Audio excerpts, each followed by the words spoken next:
The church is invariably local, regardless of how global the denomination seeks to be.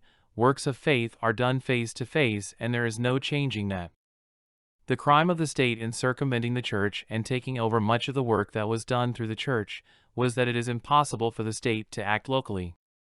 It is not possible for the state to act personally. The way the state works invariably makes it operate as a globalist institution.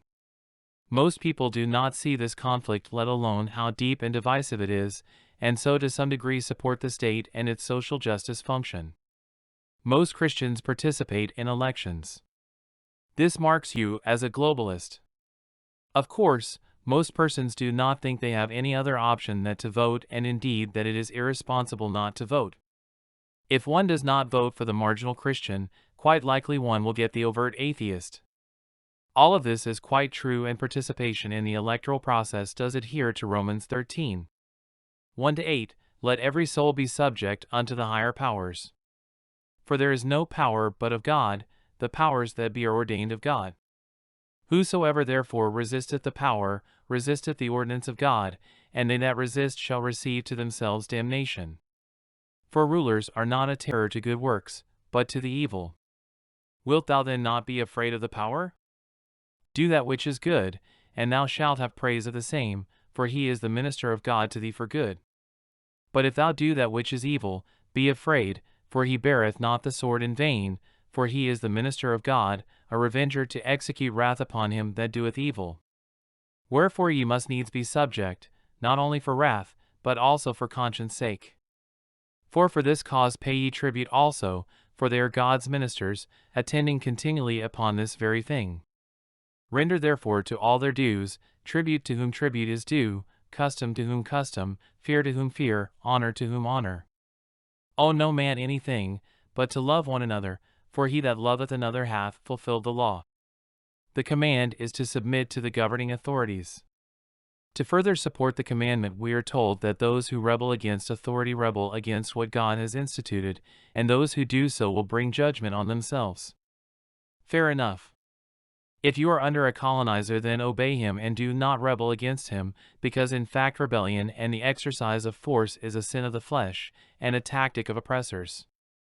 But obedience to those whom we have submitted to does not mean we can have two masters. This problem of jurisdiction is a problem for Christians. Contrasted with Romans 13 is Matthew 6 verse 24. No man can serve two masters, for either he will hate the one and love the other, or else he will hold to the one and despise the other. Naturally, the question that must be answered is if we serve God by serving the authorities? One might argue that we are. Judicially, the leader is God's representative on earth. But this is only so if we do not rebel. The state is the lawgiver, and the law does not save. The command to obey our earthly rulers simply illustrates how impossible it is for us to follow the law or follow a secular leader. We always fall short, even as we fall short of the perfection God requires. But God forgives, the law and the state does not. When the Israelites first decided to have a king, this setup was not part of God's plan. But given a king, we are duty-bound to obey him. There are only two ways this situation can be analyzed. Either the king is a perfect being and reflects God's plan for men in every detail, which means he is like Jesus and is perfect in God's eyes, or being a subject of the state is not a solution to the sin of man. The church tries to argue that following the king is an integral part of God's plan for man on earth. But this seems a difficult proposition to prove considering the history of kings and other rulers. But if this is not the case, if the king invariably countermands the commandments of God, what is the alternative? Whatever the alternative is, it cannot be reached by disorder, chaos, or by rebellion. God is the God of order, not chaos. God will not advocate rebellions or acts of destruction. If wrong is done, it must come from the other side. But perhaps the clearest way to describe the situation we are in is to recall that God wants us to live in faith. We are to love one another. Those who love another must of necessity truth that other person. There is no escaping that conclusion. Nothing is more poisonous than an obsessive person who lacks trust in the object of his obsession. If we are under a king and desire to obey him, then we must have faith that he will do what is best. The faithful servant must in fact love the one he serves, giving him the benefit of the doubt when there is doubt. But even saying this, we have to realize this faith in our leader is doomed to fall flat at our feet. We can give these leaders the benefit of the doubt and assume they are doing their best, to the best of our ability, but leaders are intrinsically not godly persons and their agenda is not godly. The state is not godly, and anyone perpetuating a power hierarchy is an enemy of God. So the more we follow them and the more we put our faith in them, the more we will realize we are being led into damnation. Only faith in God can save us. We cannot be saved by total confidence in the qualities of an earthly leader. However, saying this, we have to realize much of what God tells us about obedience to our leaders is said specifically so we do not follow them. God does not want us to get caught up in the brainwashing that the state imposes on its subjects. If we follow our earthly leaders and seek to be good subjects, we will find there is a gulf opening up between us. If we do not rebel but seek to be a good citizen, we will find we are going a different way, down a path different from that our leaders are on. It is absolutely vital we realize this fallen world is part of one system called Babylon. The modern equivalent is liberalism, which, like Babylon, is a philosophy of globalism. Liberalism's answers are always socialist, utilizing social justice to centralize power into fewer and fewer hands. Rebellion is not the solution to social justice nor to globalism, and indeed rebellion confirms the globalist hypothesis that might makes right and the end justifies the means. If we revolt and cannot overthrow these globalist overlords, their social justice agenda is confirmed to be working and they are right in what they are doing. But worse, if we overthrow them, we will be embedded in the same mindset that justifies social justice agendas. Like the globalists, we will become committed to our rebellion and using violence against those who would overthrow it. We need an alternative to the liberal social justice mindset. Defeating liberalism is not a matter of overthrowing the state or its institutions. We have to move beyond this kind of thinking, which sees force as a solution. If we rebel against the state, we put ourselves under the master of rebellion, which is Satan. To follow God requires we follow another way. We must not keep following the way laid out in the idea of social justice. Rebellion is a form of social justice. Social justice justifies the socialization of costs in the end it envisions. The very notion of rebellion brings to mind a cadre of committed activists creating havoc in order to awaken the masses. Rebellion against the state is the genesis of a competing state. It is not infrequent that revolution metastasizes into a tyranny.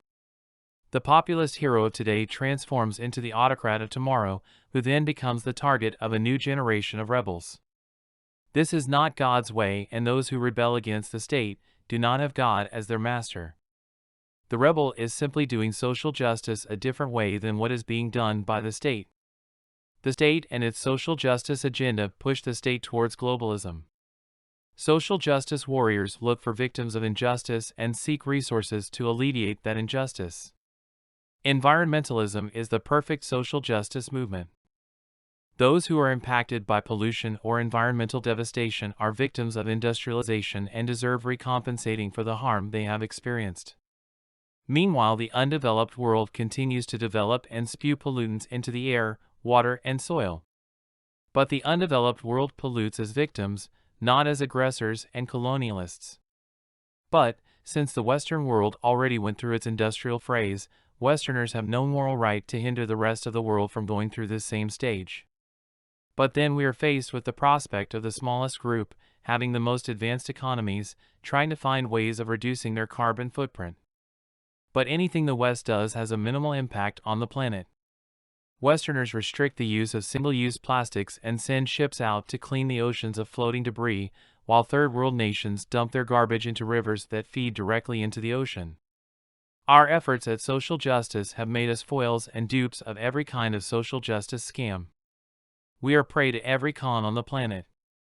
It is as if we were reducing our emissions so our neighbors could increase their level of waste without suffering any negative impacts. The West is being exploited by their government domestically, nationally in support of a globalist social justice agenda, which in the end will result in a one-world government. The a priori house church defeats the globalist agenda. Any group is a church depending on the relationships formed between members.